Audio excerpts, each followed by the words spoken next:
মহাষ্টমীর সকাল থেকেই মন্দিরে মণ্ডপে আসতে থাকেন ভক্তরা। এ সময় সমৃদ্ধি ও কল্যাণ কামনায় দেবী দুর্গার আরাধনা করেন ভক্তরা। রামকৃষ্ণ মিশন সহ সারা দেশের অনেক মন্দিরে অনুষ্ঠিত হয়েছে কুমারী পূজা। ফেনীতে নানা আয়োজনের মধ্য দিয়ে অনুষ্ঠিত হয়েছে কুমারী পূজা। দূর দূরান্ত থেকে ভক্তরা এসে ভিড় করে মণ্ডপে। এদিকে শেরপুরেও জমে উঠেছে শারদীয় দুর্গোৎসব। মণ্ডপে মণ্ডপে বাড়ছে ভক্তদের আনাগোনাও। ঝালকাঠিতে মহা অষ্টমীতে মণ্ডপে মণ্ডপে চলে হিন্দু ধর্মাবলম্বীদের পূজা অর্চনা, অঞ্জলি প্রদান। পূজা অর্চনা আর নানা আচারের মধ্য দিয়ে নাটোরের শারদীয় দুর্গাপূজার মহা অষ্টমী ও সন্ধি পূজা হয়। ভক্তদের ভিড়ে মন্দিরগুলোর প্রাঙ্গণ মুখরিত হয়ে ওঠে। রাজবাড়ীতে শারদীয় দুর্গাপূজার তৃতীয় দিনে মহাষ্টমী হচ্ছে। নির্জলা উপবাস থেকে সনাতনী নারী পুরুষ, শিশু কিশোর বৃদ্ধ সকলে মিলে দেবীর চরণে অঞ্জলি দিয়েছেন।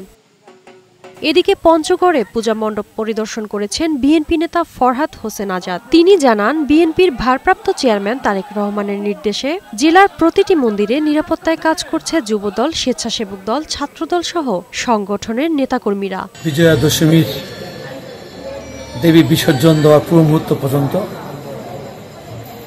আমরা নিজ খরচে আমরা এখানে সনাতন ভাইদেরকে সহায়তা করব। নারায়ণগঞ্জেও আনন্দমুখর পরিবেশে কুমারী পূজা অনুষ্ঠিত হয়েছে। এতে ছিল ভক্ত, পুণ্যার্থী ও দর্শনার্থীদের উপচে পড়া ভিড়। এছাড়া সুনামগঞ্জ, নোয়াখালী, পাবনা সহ সারা দেশে উৎসবমুখর পরিবেশে হচ্ছে মহা অষ্টমী পূজা। শারমিন রিমি, বৈশাখী সংবাদ।